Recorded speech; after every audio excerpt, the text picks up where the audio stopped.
来的呀，一个是 SG 的首席技术官，一个是运营部总监，让我一个没有任何职位的小兵跟他们谈，你说这算什么事儿啊？多积攒点经验也是好的。职场的核心铁律是晋升，没有晋升就没有积累，做再多事情也都是原地踏步。这是私人通话，请你尊重别人的隐私。你想要隐私，那我建议你以后不要在公开场合打视频电话，不在自己身上找问题，什么事都先怪别人，也许这才是你一直无法晋升的原因吧。你是？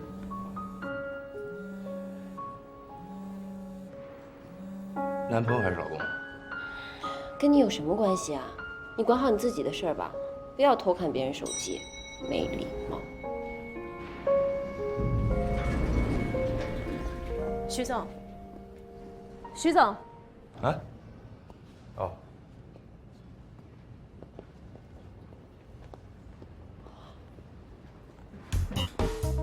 徐总 ，SG 的徐总。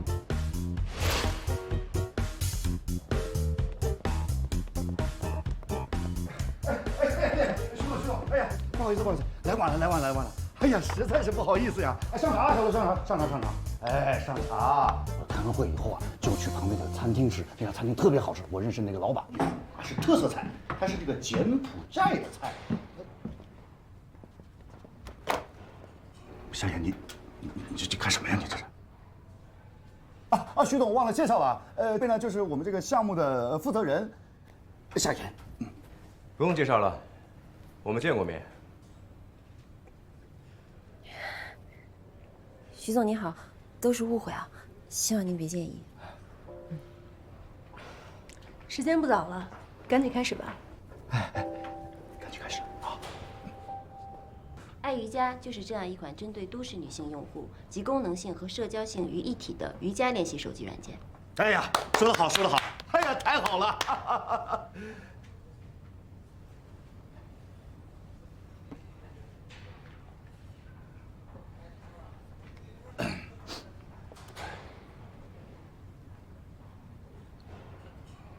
徐总，您这边还有什么问题？我可以尽力解答。按照这个速度一直稳定增长下去的话，什么时候能到100万级？什么时候能到1000万级？你是有做过特别的调研，还是凭着你自以为是的判断？大概这不是一个疑问句。徐总，根据以往经验，夏小姐知不知道现在市场上和你们爱瑜伽定位相似、量级相当的 APP 有多少？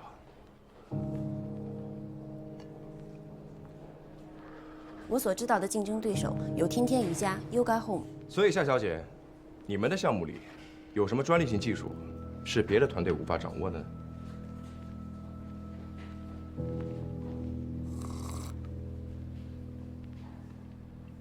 没错，光我们的竞争对手，就瑜伽类的就不止2、3个，还不包括减肥操、舞蹈、普拉提，当然还有一些综合类的健身 App。我想把爱瑜伽整合到 SG 秀我的平台上，是徐总您下一步的规划吧？可是，我为什么非得选你们呢？比起其他瑜伽类的 App， 我们做的最好的正是平台与用户之间的交互，所以我们更适合秀我。徐总，我想这正是您今天坐在这里的原因吧。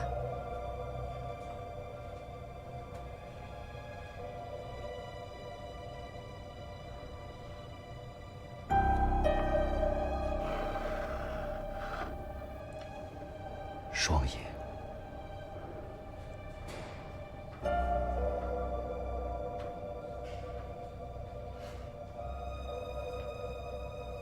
夏小姐这一番言辞的确很有感染力，毕竟这生意场上嘛，最终还是要靠产品说话。不是徐总，你再考虑一下。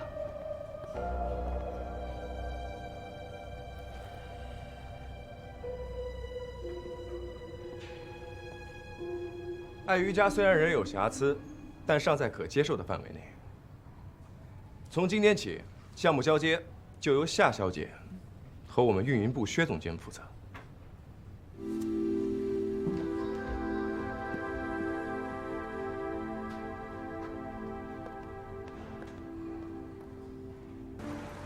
你回去吧，我不跟你谈。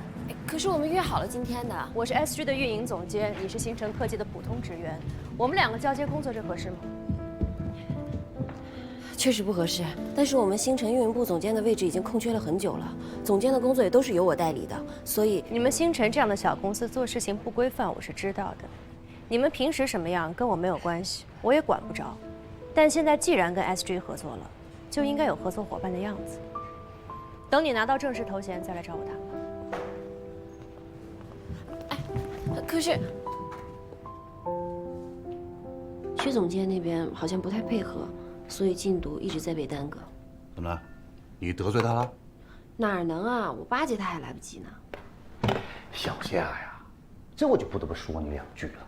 你说你吧，平时吧看着脑子挺灵活的呀，怎么现在一根筋呢？你又不是不知道，这个爱瑜伽这个项目，最终能够收购的拍板的，是那个薛总监吗？啊，当然不是啦。你就算拿他没办法，你再想想别的办法嘛。啊？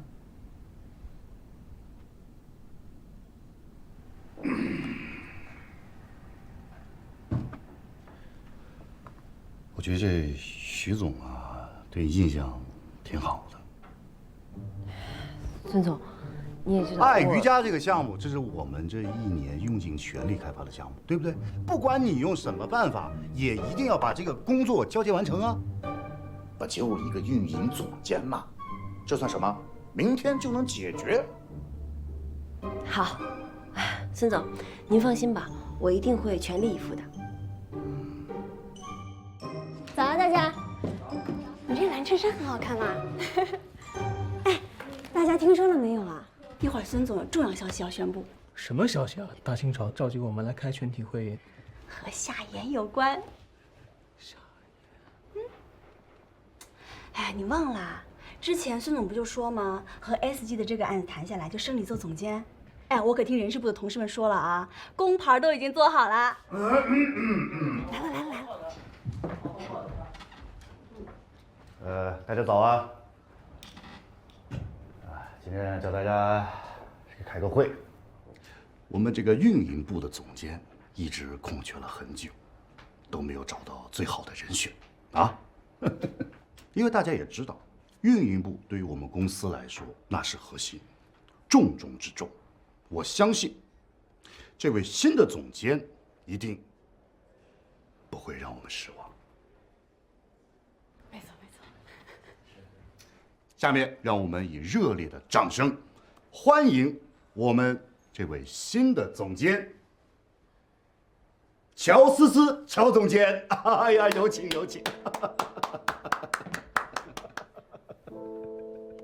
哎呀，有请。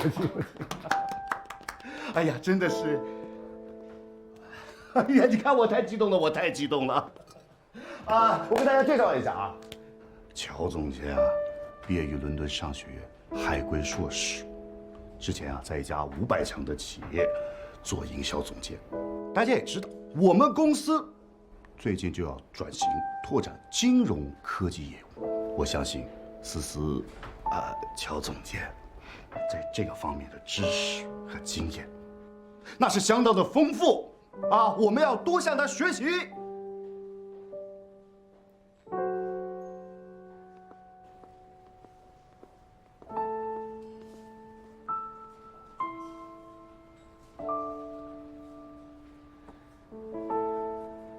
夏言，你说这老孙也太不厚道了。爱瑜伽是你熬夜加班做出来的，卖给 SG 也是你连续加班1个多星期做出来的方案。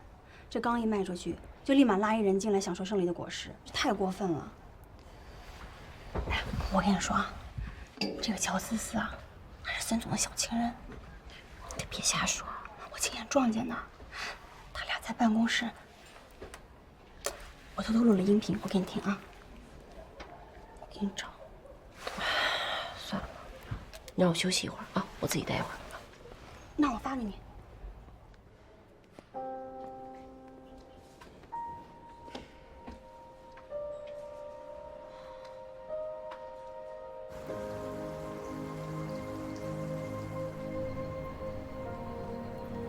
要不是我想多攒点钱，今天我就去跟老孙说我不伺候了。小财迷，我这不是想赶紧跟你过上幸福的小日子吗？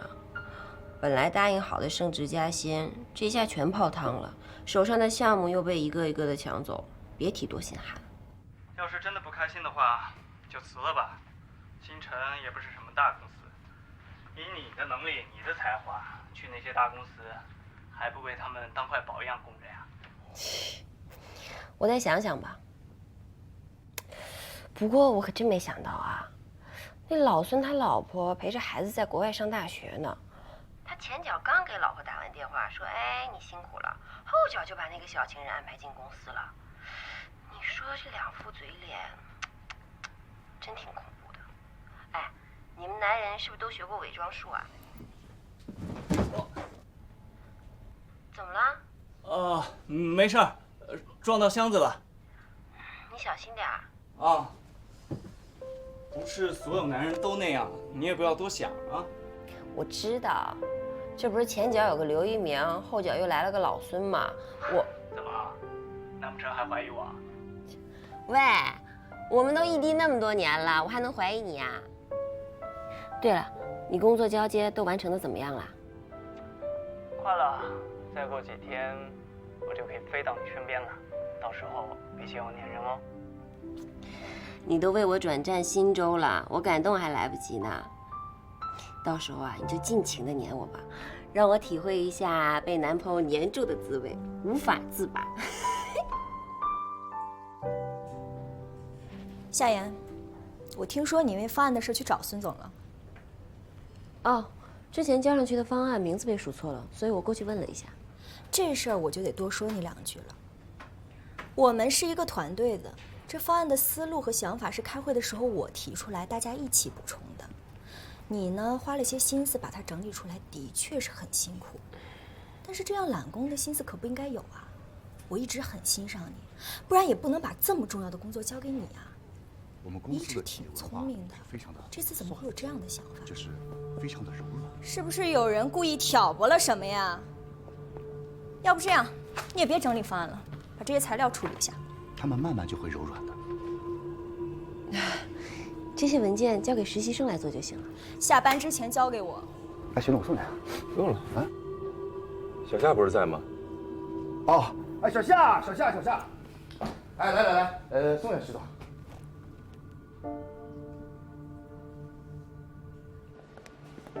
我本来还以为来 SG 做交接的是你呢。这些都是公司安排的，交接的事情，徐总您不用担心。我没有在和你说交接的事儿。我觉得你不是一个在真相面前不敢面对、委曲求全的人。徐总，您的意思是？我的意思是，你最近的日子过得还挺水深火热的吧？你这么聪明，知道自古功高盖主的都难得善终吧？所以接下来，你是打算继续留在公司忍辱负重，还是急流勇退啊？谢谢徐总您的关心，这些事情我自己会处理好的。哇，看来还真是在温室里待太久了。温水煮啊，渐渐熬去了你的斗志。你现在是一点往外跳的意识都没有了。徐总，您对合作公司的员工说这些，不太合适吧？什么？不合适的我都在你们孙总面前说完了。啊？哎，你跟我们老板说什么啦？哎，你到底说了什么呀？小磊呢？怎么周末还不回来？他们学校最近有领导检查，他这几天都加班呢。这么忙？也行，这样就没空难过了。夏言，你呢？那个乔思思还那么过分吗？你快来看看我的黑眼圈吧，我太难了。没事啊，一会儿咱吃点坚果，好好补补。嗯，你说你那工作那么烦，你干脆就辞了好了，咱不受那气。哎，成年人的生活有什么受气不受气的呀？再说了，你们也知道，我虽然有点积蓄，但林浩马上就要回来了，我爸妈也要过来，还要买车，哪儿都需要钱。小磊跟我们说了那个车的事儿了。哎，你放心吧，大不了那房租你就别交了呗。那不行，我们说好了，房租还是要给你的。咱们都多少年了，还跟我计较这个？不是计较，是分寸。哎呀，你就别想那么多了，大胆往前冲。大不了以本小姐的财力养你一个绰绰有余。以你的财力，你还是踏踏实实给我好好想你工作的事儿吧，别到时候你妈妈把你的卡一停，还得下盐养你。大表姐，我们说下盐呢，又说我干什么？从我的角度看，如果有更好的选择，辞职其实也不错的。对了 ，SG 不是给你发出过面试邀请吗？怎么想的？哦，他们的人事部给我打过电话了，说有猎头推荐的，想要挖我，但是我还没想好呢。什么叫没想好啊？你们老板那卸磨杀驴的事儿都干得出来，你还为他卖命，是驴吗？去，就乔思思这种笑脸迎人、一肚子坏水的，指不定整出什么幺蛾子，你自己小心点。我倒不是怕他，我只是对孙总比较失望。我现在在公司啊，重要的项目我都碰不上，丢给我的都是些杂七杂八的活儿。我一毕业就进入星辰了，整整6年了，想到要走，我还有点舍不得呢。或许那个姓许的说的对，温水煮青蛙。我好像有点害怕面对外面的世界。你知道我查房的时候，经常会听到那些患了重病的患者和他的朋友和家人聊天的时候都说些什么吗？什么？他们会说，如果想当年我怎么样就好。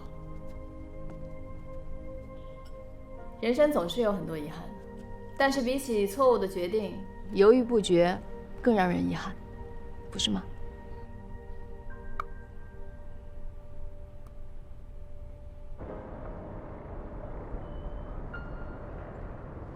这是乔总监这几天给我安排的工作，我都做完了。孙总，我要辞职。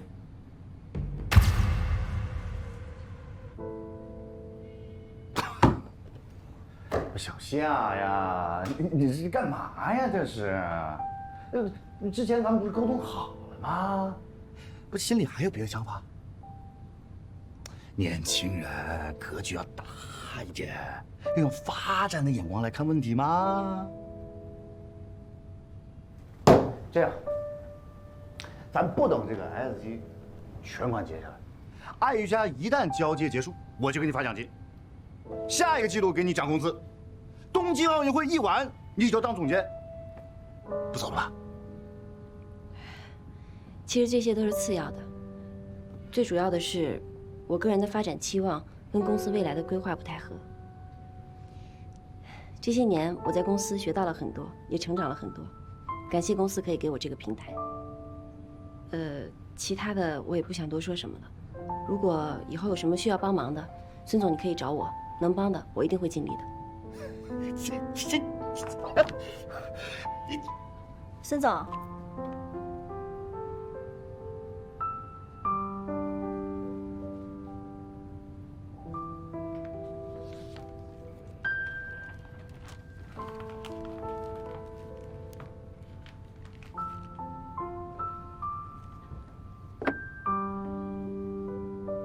小夏，你先回去。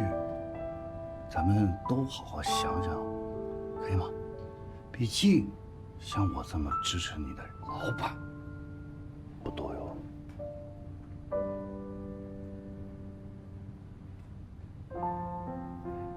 等，我送你，我送你。啊，稍等。哎呀，对，来，马上。这个好，这个水特别好，它有点甜，你知道吗？哎，对身体特别好，喝了也会降火啊，好走啊。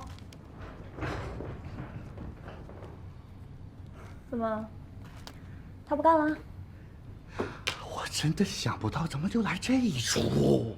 要走就让他走呗，既然心已经留不住了，你强留他，他还能安心给你办事儿？不是你说的东西，你知道吗？现在新城很多项目都是他负责，他要一走的话，一时半句我找不到人的。我看呢，他今天就是来找你逼宫的。走，哎呀，坐下嘛，喝茶。哎呀，我让他一下子走也行，但是万一他去了 SG， 回来失败怎么办？去 SG， 太阳能去得了才行。嗯。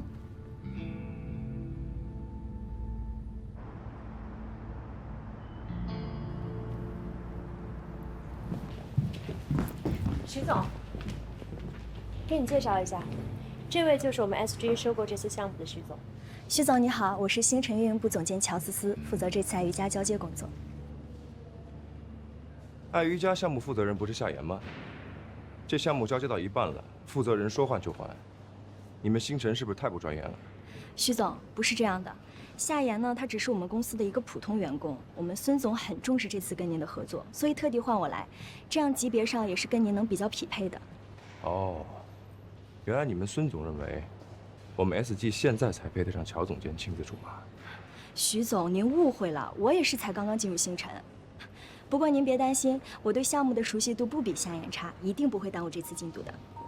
那辛苦你了，我还有事儿，你们忙。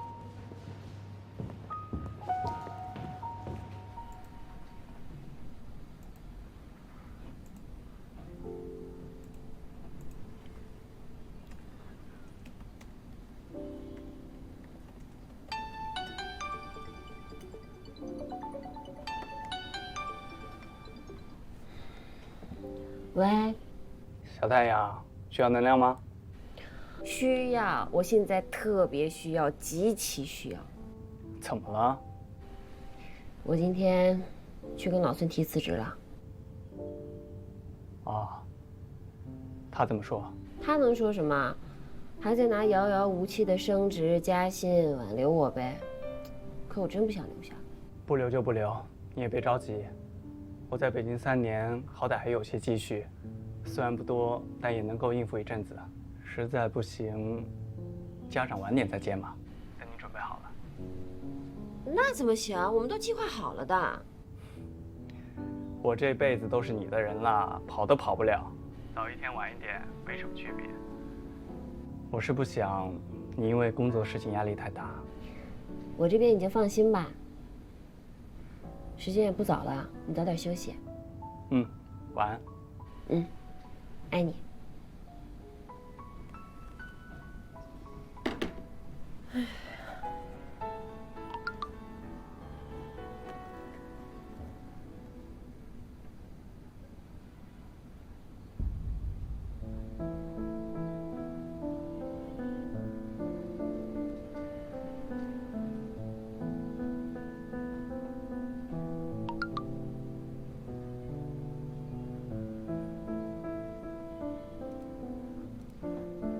SG 的面试邀请函。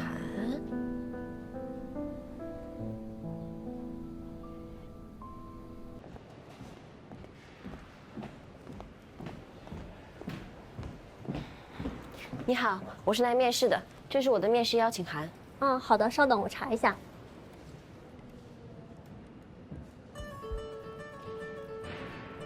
夏言是吧？对。好。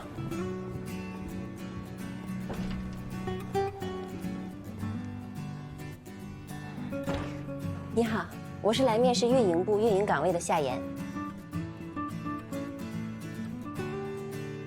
坐。好。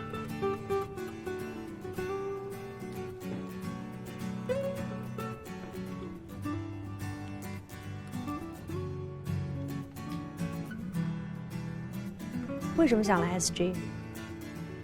基于了解，也基于挑战。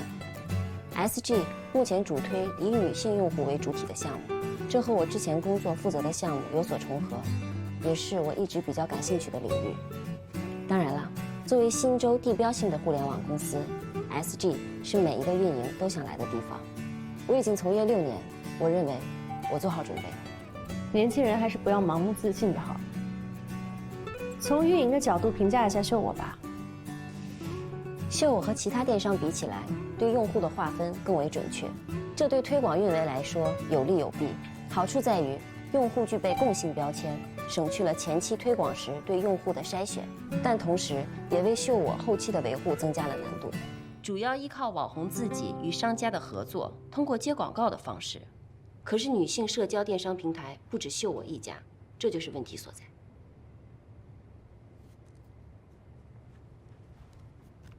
你的情况我们已经了解了，有什么结果我们会尽快通知你的。谢谢。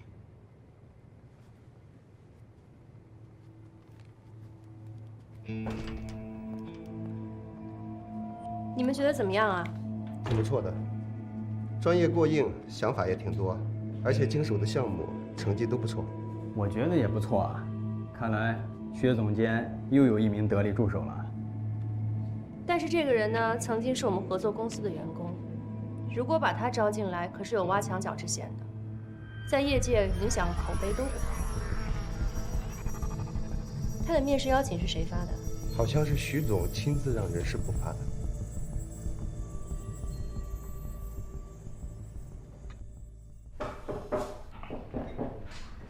来了，来啦！哎，把门关上。哎，你换鞋啊？哎呀，换什么换？你买的什么呀？这是？好吃的。买什么了？哎呀，好吃好喝。别往餐桌上放。啊，不是我这做了一桌子菜，你还买这么多吃的呀？烫死！本小姐高兴。还用得着问吗？肯定是有什么好事儿。说吧，又集邮了哪国的帅哥啊？找个帅哥有什么可开心的？是庆祝我找到工作了。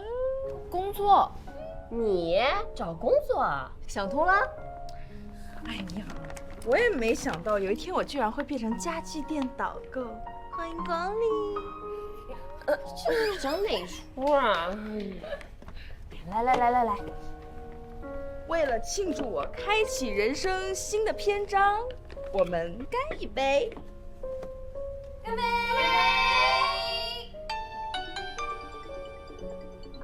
等我一下。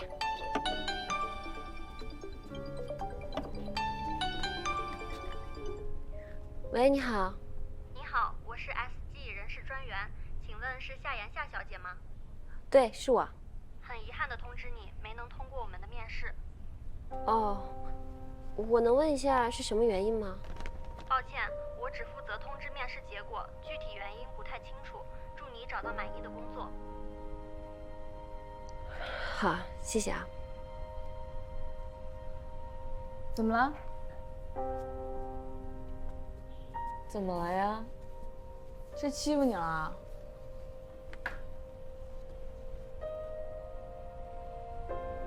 我被 SG 拒了。为什么？我也想不明白，我明明表现挺好的呀。好好想想，是不是面试的时候疏漏了什么？不会啊，我面试的时候看他们表情都挺好的。再说了，就算有什么疏漏，他也至少告诉我被拒的理由吧。你是不是得罪哪个面试官了？我都是第一次见他们。年轻人还是不要盲目自信的。哦，之前我们在星辰聊合作的时候，我见过他。他这个人吧，看上去就冷冰冰的，而且看我的眼神也奇奇怪怪。女的吧，同性相斥。哎呀 ，SG 不会这么草率的。不行，明天我得去问个清楚。哎，大表姐你就让她去吧，她不问清楚晚上都睡不着觉。对啊。哎呀，好啦，我又不是非去 SG 不可，那么多公司呢。来吧，继续干杯。来吧。喂，妈，夏妍家呢？夏妈妈好，夏妈妈好，听见没啊？什么？腰怎么扭了？我现在就回来啊，躺着别乱动。要不我们几个陪你一起去吧？菜都做了，不吃该浪费了。你们去帮不上忙。你吃什么呀？随便吃一口就行了。你把那个拿走，路上吃吧。行，我的爽，恭喜你！哎呀，去吧去吧，你们去啊。路上注意安全啊。好，等下马路好啊。哎呀，来，我们仨喝吧，来吧。干杯！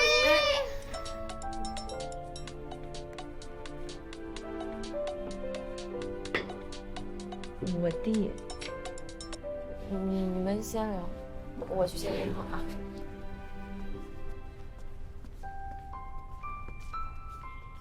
这是等价访谈的几个基本要点，就我们最近收购的几个应用谈一下公司未来的发展规划。像这几个问题，就交给你来回答吧。徐总，你怎么来了？薛总监，人事部没通知你吗？我就是接到了通知才过来的。我通过了贵公司的前2轮面试，评分都很高，自认为3面也不错，却被薛总监给淘汰了。所以我想过来问一下，我到底是哪里不足，日后我也好有所提升。他被淘汰了？对。面试结束之后，我向清晨的乔总监确认过，他说夏小姐是因为无法胜任运营部的工作而被辞退的。辞退？怎么会是辞退呢 ？SG 一向用人谨慎，档案上有不良记录的人，通常首面就会被淘汰。你之所以能通过2轮面试，只是因为星辰那边的档案更新速度太慢了。我明明是自己主动离职的。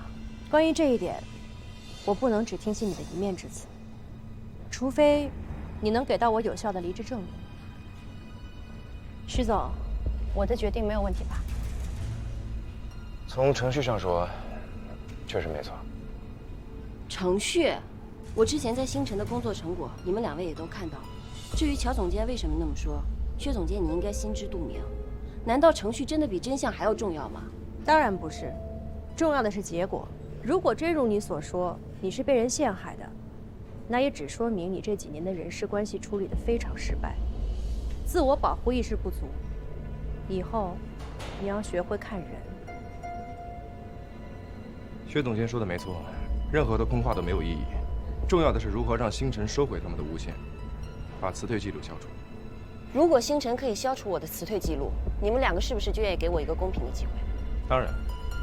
面试已经结束了，人事在12点之前会确定录入名单。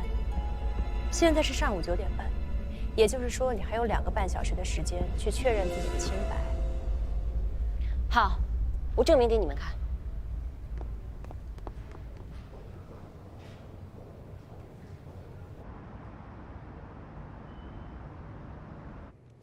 这是我打印好的离职证明，证明我在星辰的这些年没有任何过失，是主动辞职。请签字盖章。本来以为用不到这个的，没想到还是走到了这一步。那我们就白纸黑字的写清楚。怎么？他们给你写成被辞退了呀？哎，我真的是不知道这底下的人是怎么办事儿的。不过这人事部那边也是按程序走的，我这里有点忙，要不这样，你改天再来，我帮你问。我今天就要把事情给办了。那我可帮不了你了，我这儿还有个会要开，而且你已经离职了，在这里进出也不是特别方便。要不这样，你先到外面去。好，我本来是不想让孙总为难，才过来找你的。既然这样，我只能去找能办事的人来办。你找谁都没用，这离职证明得孙总亲自签字，我们才能盖章。但是这孙总今天好像还有事儿，来不了。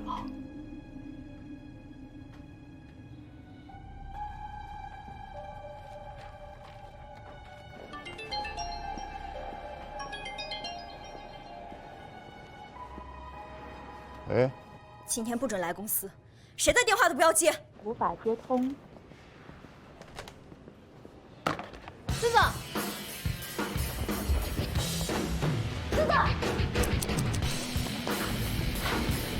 孙总，孙总。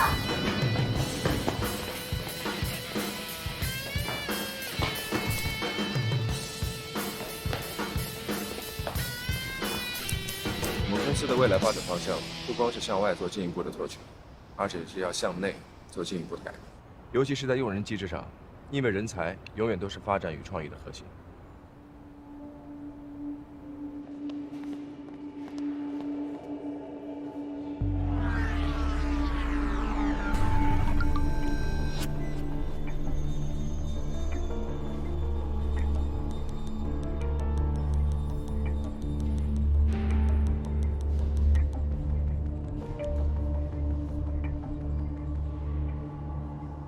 我们呢会推陈出新，也会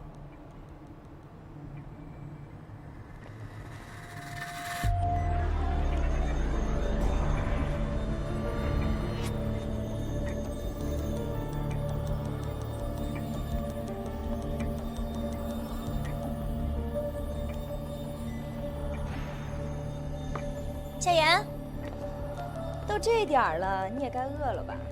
怎么样？要不要跟我一起吃饭去？我等孙总一起吃。等孙总？你等孙总恐怕要等到明天了吧？可是，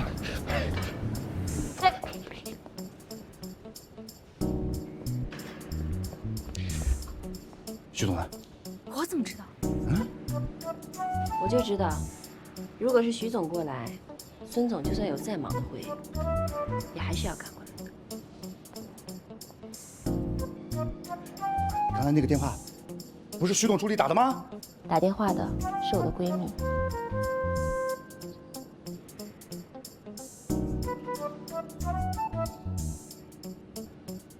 晨晨，有什么事呢？现在就去办公室慢慢说。钱。今天我们就先说到这儿吧。徐总，我们还有很多重要的问题没有谈。我们继续吧。孙总，我记得当天就是在这间办公室，我亲口向您提的辞职，怎么现在变成我被星辰辞退了呢？我在这里进进出出了6年，从来没有想过会被人从这里赶出去，更没有想到为了一张简单的离职证明变得这么困难。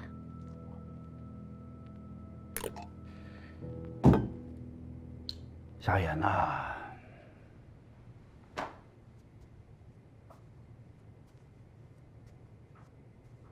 我呢一直还是很器重你的，很上进，很精明，为公司也创造了很多的价值。但是，就在你离职的这前1个月，你因为个人的情绪，导致你工作上极大的失误，好几个项目因此都耽误了，你知道吗？孙总，那您具体能说明一下是哪几个项目被耽误了吗？您要是理不清楚的话，我们就去申请劳动仲裁。如果是因为我给公司造成了损失，我愿意赔偿。这个，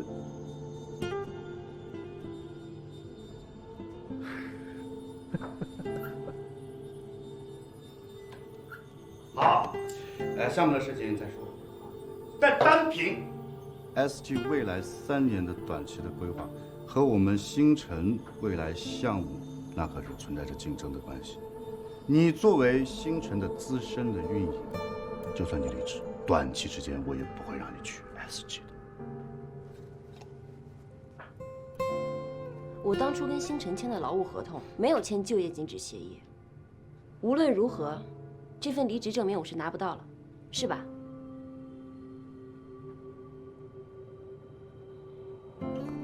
好，那我们就走法律的途径，并把这件事情公之于众。亲爱的，你太坏了！昨天晚上你折腾的那么……放心吧，这是我第1次听，也是最后一次。过会儿我就删除。原本我刚刚生气的时候，想过要拿这件事情来报复你，但是后来我想明白了，没有必要拿别人的为难来降低自己的评分。孙总，咱们劳动局见。哎，等一下，等一下，等一下。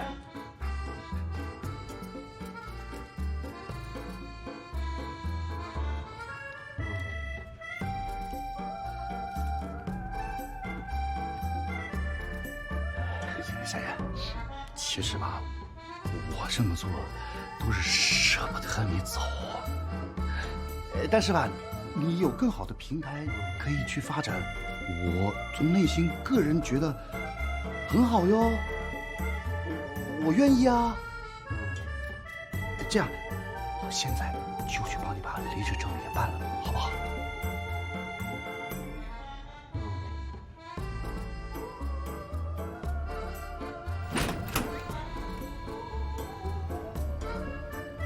子思，子思，干嘛？帮夏言把离职手续给办了。我不去。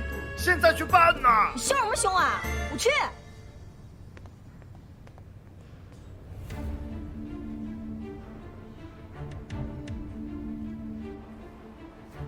徐总再见。好，谢谢你。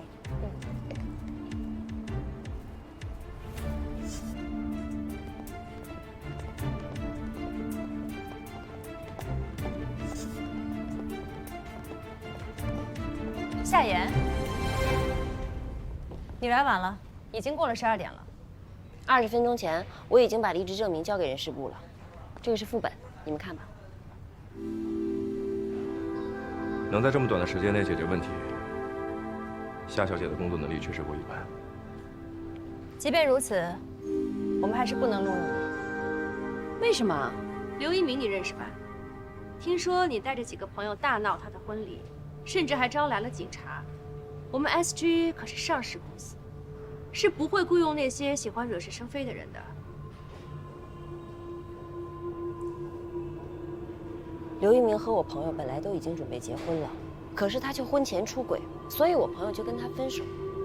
可是他却在同样的时间、同样的地点跟他出轨的那个女人结婚了。我们那天去婚礼现场，只是想让大家知道刘一鸣的真面目，还我朋友一个公道。如果这样在你们眼里也算是惹是生非的话，那么 SG 确实不适合我。等一下，既然是对方有错在先，婚礼的事就不能算是过失。薛总监，这事儿你确实应该重新考虑一下。不用了，因为档案的问题就轻易地否定到一个人，甚至都没有向当事人求证，这样的公司不进也罢。确实不能因为档案问题就轻易否定一个人，当然，也不能因为一个人的言行就轻易否定一家公司。你说对吗？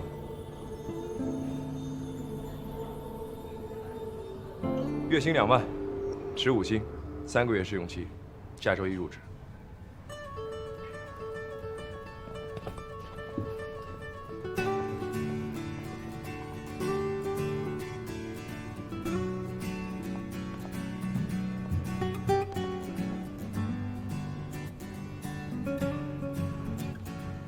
你呀，白天忙完工作，晚上别老窝在那宿舍里边，多出去跟那年轻人聚聚。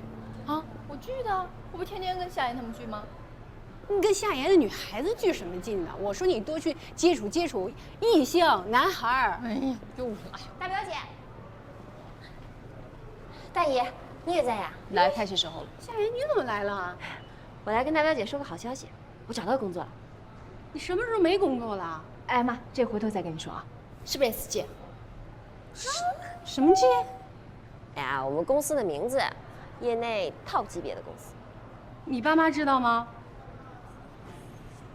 我之前辞职的时候没敢跟他们说，现在找到工作了，还没来得及跟他们说呢。哎呦，你也知道，告诉老夏，他又好给我上课了。说你这孩子，你爸脾气是硬了点儿，那也是真心疼你啊。你说你换工作这么大的事儿，你不第一时间跟家里人商量？哎，好了妈，你都说完我了之后再说夏言嘛。你们夏医生，夏医生，怎么了？医生告诉找您呢。什么事啊？不知道，好像有点着急，要不您去看看？行，我去忙了。爷爷，帮我送我妈。走了，记得把汤喝了。知道。孩子，哪医生？男的女的？男的吧。同行也挺好啊，你说俩人到时候一起上班什么的。哎，大姨，我陪你溜达溜达，好不好？怎么样？这地儿不错吧？以后可以成为咱们的根据地了。你这下班时间带我们过来厮混，不怕老板发现把你开除啦？我看他压根儿就没有打算长时间的做下去。开玩笑，你们可都是潜在客户啊，下了班还在工作，他们得给我加钱才对。大家注意啦，举起你们手中的酒，为了庆祝夏小妍同学未来的营销天后成功打入 SG， 我们干杯！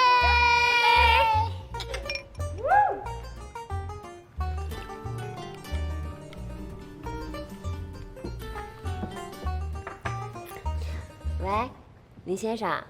亲爱的林夫人，打扰你们庆祝没？明天的档期排出来了吗？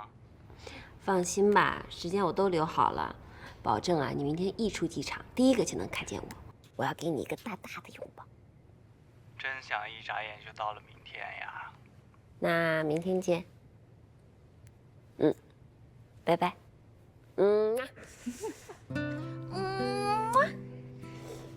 异地就一天3个电话，等林浩回来，你们不得腻死我们呀？你又不是第一天认识他。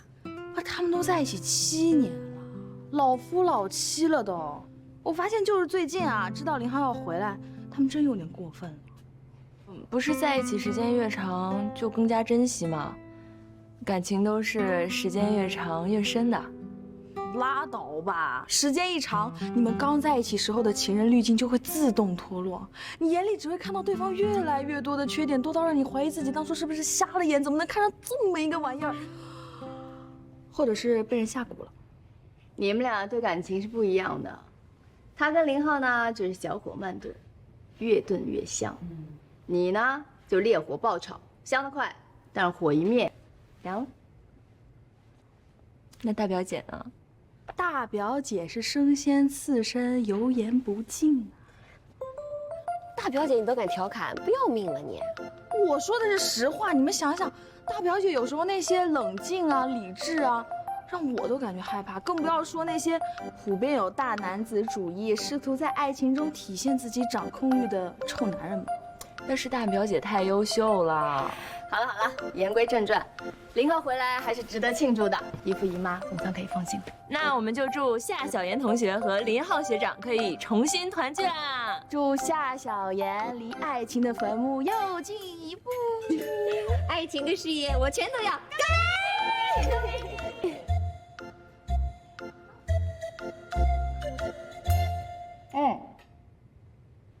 有件事还要提醒你啊，脚别胜新欢，不能耽误工作。放心吧，实习期这几个月我一定会胜任。有什么事儿就跟我们说，别自己扛着。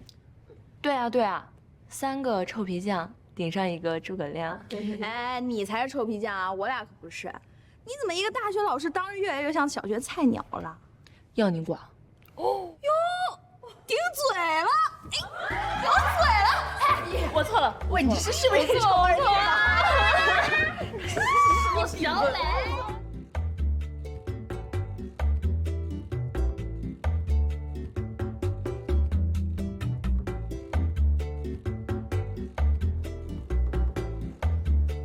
这都是些什么呀？塞得满满的，堵成这样，当然就不通了呀！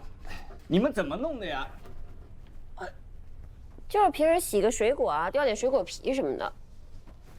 这也就是你们平时还用着，要是不过水儿，到了夏天这味儿反上来，得熏死人。哎呀，到时候买个下水槽搅碎机就好了。哎，就那个火星人集成水槽就挺好的。虽然你家林先生对生活品质有要求，但我还是觉得，这有些钱还是花在该花的地方。以后家里洗衣做饭、擦地洗碗，都包在我身上。那你岂不是一个全能老公啊？你不喜欢吗？我是怕我的老公太辛苦啊。这有什么辛苦？有我在，以后家里所有事都由我来干。那我做什么？你就负责享受生活，负责检验你未来老公的事业成果，负责给你老公的表现打分。以后在老公面前，你要做一个什么都不会的小傻子、小公主。好吧，那小公主现在要去做饭了。小王子想吃什么？又忘记了？好啦，那你去做吧。今天时间有点仓促，油焖虾下次再做。我给你做点简单的吧。那我给你下面条去。哎，我不想吃面条。我可是会做好几种卤的。可是我今天就是不想吃面条。哦，原来我们家小公主今天不饿，可是我饿了，我要准备吃小公主了。别闹，你今天坐了一天车了，多累呀！不累。哎，那你先去洗澡，换洗的衣服我都准备好了。那等我3分钟，我一定白白的出现在你面前。哎，小磊，他什么时候回来？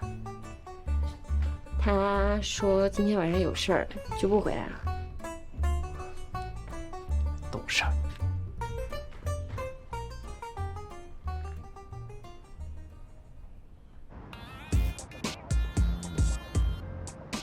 我先给大家介绍一下，这位是我们运营部新来的同事夏妍。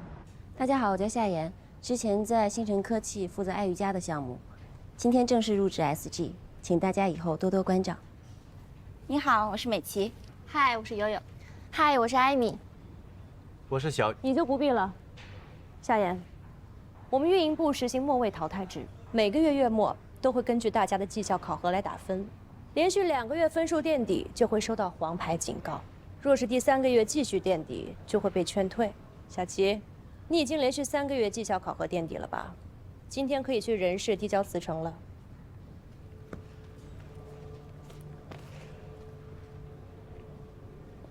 我们 SG 就是这样的一个企业 ，Drive for results， 一切以结果说话。不管你的过程当中有多努力，只要没有达到目标，那就是无效劳动。所以在这里呢，不要想着能够浑水摸鱼、耍小聪明、玩心机。不管你表现得有多刻苦，只要你没有完成任务，就会被劝退。我们会把机会留给那些更合适的人。我说明白了吗？明白，明白。悠悠，秀我新版本的第2季度线下活动策划方案，我们小组已经整理出了3份，今天早上已经发到薛总监您的邮箱里了。我看过了，没创意、没重点，不及格，推翻重做。给你们3天时间，一定要展现出秀我新版本的主推功能。信息安全精英论坛线下活动场地已经谈好了，活动文案和物料设计也已经准备好了，邀请的媒体名单也已经列出来。只是什么？我说没说过工作会上不要只谈成绩，有问题先说问题。因为还有几个嘉宾没有邀请到位，所以物料暂时还没有办法制作，宣传通稿也在等最终确定的嘉宾名单。邀请嘉宾的工作之前是小齐在做吗？是。你能行吗？没问题。论坛下个月必须按期举行，所有的嘉宾名单这个星期必须交到我的手上。你就坐小齐的位置，试用期3个月，你的时间不多了，抓紧机会吧。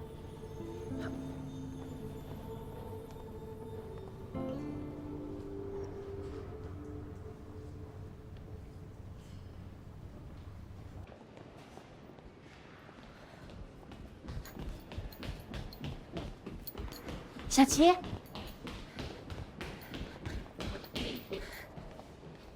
我之前合作过一家广告公司，待遇还不错，我觉得挺适合你的。你有时间可以去试一下。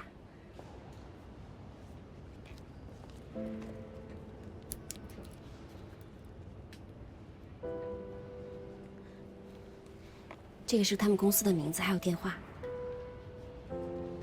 谢谢你。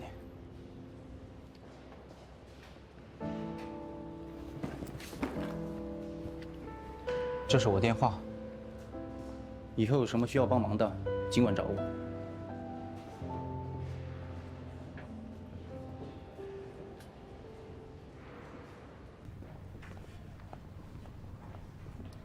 小妍，徐总好。入职第1天，这么忙啊？项目进度紧张，我得尽快熟悉。这身衣服不错，继续保持这种风格。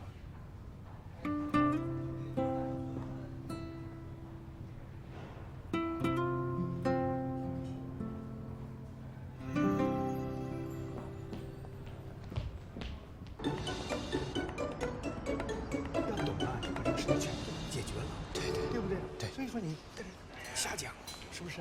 袁教授，根本都。袁教授，同学，有什么事吗？我刚刚听了您的课，有个疑问。说说。您说保护大数据信息的有效措施是基于开发公司的良心，还有用户的自我保护意识。哦，我说的不对吗？我们能够做的就是提供更安全的锁，但是呢，这个锁能不能用上，取决点并不在于我们造锁的人身上。那如果在建房子的时候，为这栋房子特制一把安全锁呢？小姑娘，你是几班的？你可以把你这个想法呀，好好的构思一下，然后写出来，我们一起探讨。对不起，袁教授，我不是这个学校的学生。我是 SG 运营部的夏言。袁教授，您能给我几分钟时间？胡闹！小王，哎，叫保安来，这里有不是本校的人在捣乱，赶他出去。哎，袁教授，哎，我们袁教授不接商业活动的，你别再来烦他了。我们不是商业活动。再这么赶时间也要吃饭的呀。哎，我先不跟你说了啊，我有点急事儿。袁教授，袁教授，怎么你也找到这里来了？这是我们活动的资料，您看一下。小李，到。你好，袁教授，您下班了。他不住在我们这小区，不能进啊。是。袁教授，袁教授，我们的经营论坛真的是公益性质的，不是商业性质的。也不能大声喧哗。再见。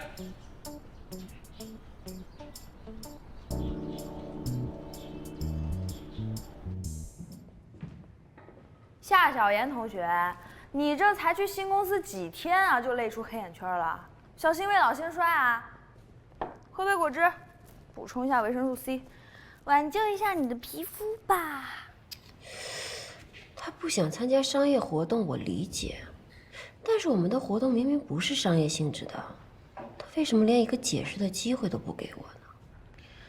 哎呀，你就别想了，有些人的脑子呢，不是我们都能明白的。你说袁教授一个搞网络安全的，随便去哪个公司不是高薪啊？非要留在学校搞学术，当一个穷教授，跟小磊一样不开窍。哎，我突然间想起一事儿啊，上大学的时候，我给小磊介绍过一个高薪兼职，他也是说什么都不去，非要留在那书店打工。我当时想破脑袋都想不出来为什么。小磊肯定是觉得你那兼职不靠谱，在书店打工更稳定。才不是呢！你看你也想不通吧？我也是过了大半年才知道，他跟我说那时候书店2楼有一个猫妈妈生了一窝小猫，他就是为了照顾那窝猫，才不肯换工作的。猫？对啊，莫名其妙。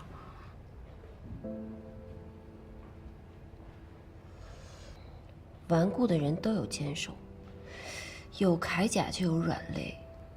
这个袁教授的软肋到底是什么呢？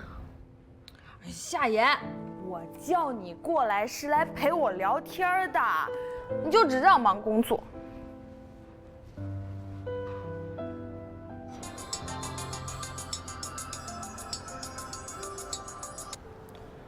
喂，半年前袁大海也参加过其他公司的活动吧？这几家公司的共同特点是什么？共同点？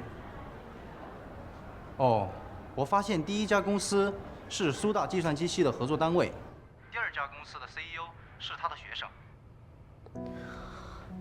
也就是说，都跟他的学生有关？好像是，而且我还听说，1年前袁大海帮他的学生联系了一家公司赞助，想做一个研究课题，但是因为学校的阻拦泡汤了，因此袁大海还找到学校领导大吵了一架。没想到，这袁大海对他的学生那么好，那不是一般的好啊。总之谢谢你，有什么新情报你再告诉我啊。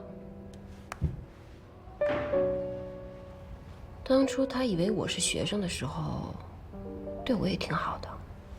也就是说，学生就是袁教授的小猫。虽然不知道他拒绝我的原因，但是我可以给他一个让他无法拒绝的理由。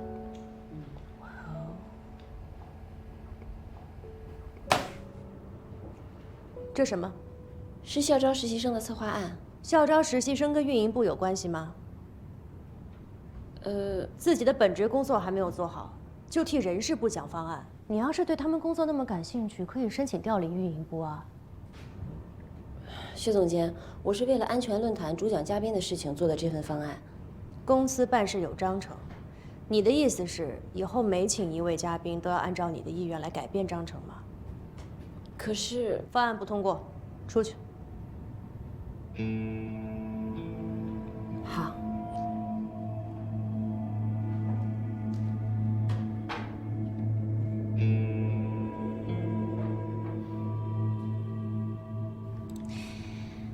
哎呀，终于下班了。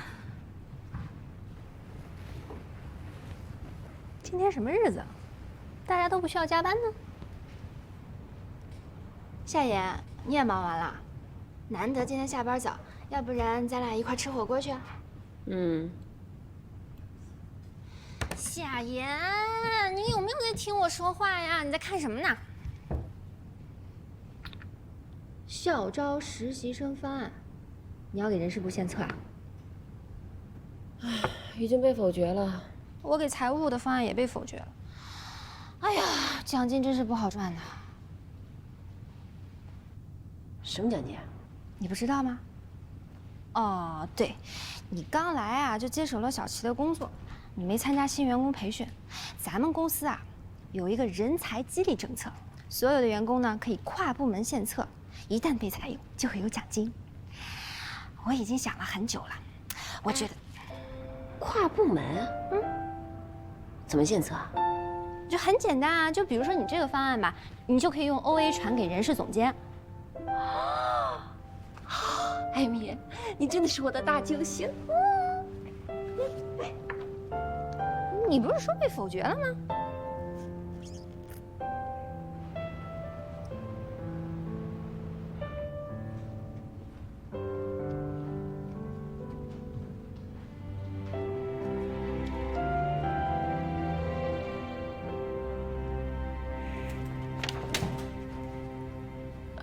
徐总，你找我有事吗？着装不错，不过你可以下次试着再放开一点儿。要是没有其他事，我就先走了。去找袁大海啊？你怎么知道？我看到了人事部的批复，你提交的校招实习生方案已经通过了，是为袁教授准备的吧？切入点不错，能在这么短的时间内把袁教授捉摸透，并且知道他爱惜人才，还知道拿公司的政策为你所用，值得鼓励。谢谢徐总夸奖。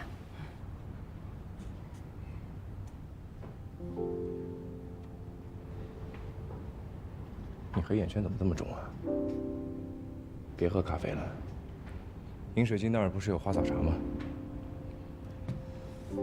该休息的时候就得好好休息，别到时候分了手，怨工作拖累了自己。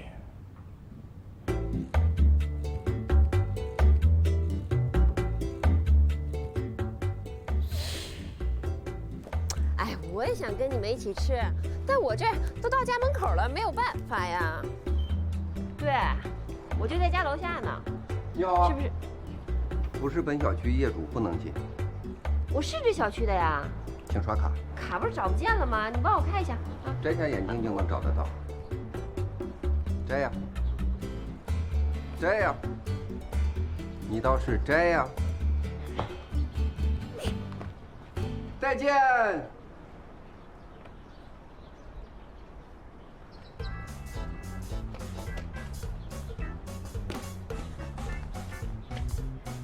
你好。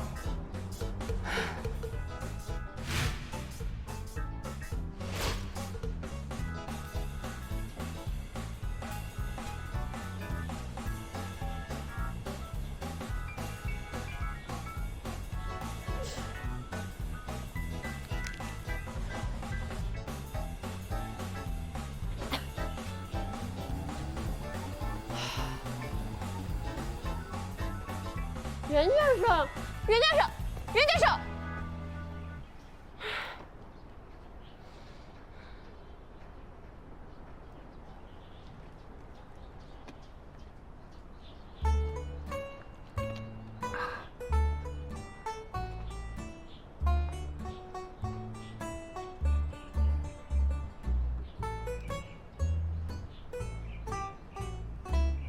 袁教授。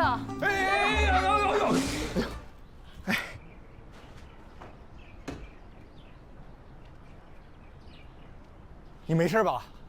我的脚没事。袁教授，这有一份策划案，您看一下。为了帮资本家来忽悠人，值得这么拼吗？袁教授，您是一位老师，难道您不希望您的学生以后努力工作吗？我教的学生都是做技术的，跟你不一样，他们通过努力所得到的，都是真实的成果。他们努力的成果是产品，我们努力的成果是让产品被更多人认识。不必说了，你去医院看一下你这小吧，医药费我来付。我的脚没事儿。你还挺诚实的。我从来不说谎的。袁教授，这份方案与我们的活动无关，是关于您学生的，所以还请您看一眼。我的学生？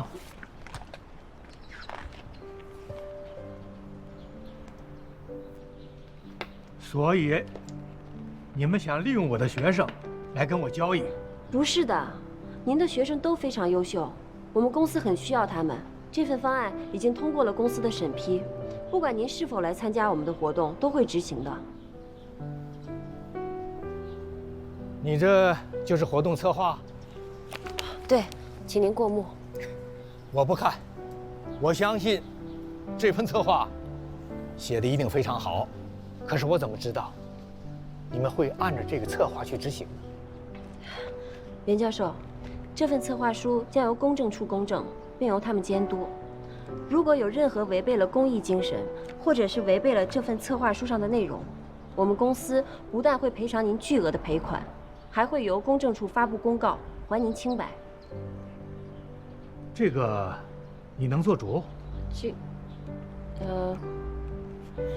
这个我倒是不能做主，但是我可以跟您保证，如果公司不答应这个要求，我一定不会再出现在你面前。这可是你说的啊。袁教授，那如果公司答应了，您是不是就可以来参加我们论坛了？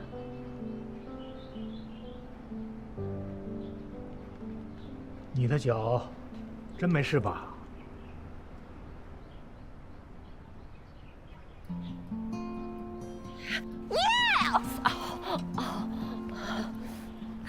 谢谢你，谢谢袁教授。论坛嘉宾的邀请情况怎么样？问题都解决了吗？袁教授已经答应做主讲人了，夏妍已经把签好的合作协议带回来了。答应了。对，协议在这里。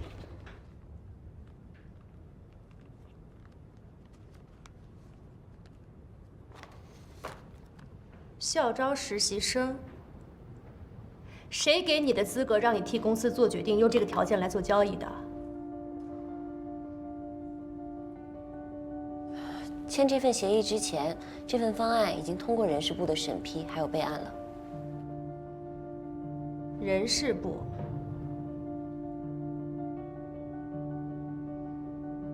其他问题还有吗？根据嘉宾的邀请情况，通稿和物流我们已经对外投放一部分了。前几天和总监您讨论过的关于秀我新版本第2季度的线下活动达人秀，我们已经在筹备当中了。这次不仅有线上作品的投票比赛，还有线下的培训活动，所以我们前期接触的部分网红，因为时间的关系都推掉了。还差多少？还差15个。运营部现在的工作效率都这么低了吗？你们是都当末位淘汰制闹着玩是吗？秀我新版本下个月就要上线了，活动必须按期举行，意味着你们至少要提前半个月积极预热，一共才50个人，给我差15个，这个月绩效还能不能完成了？50个人，需要这么多吗？Amy， 既然你无法胜任，就把手头工作交给夏妍。SG 从来都是效率为先，能者多劳，我们不给任何人机会拖公司后腿。所有人提高警惕，打起精神，不要以为走了一个小棋，你们每个人就多了3个月的时间。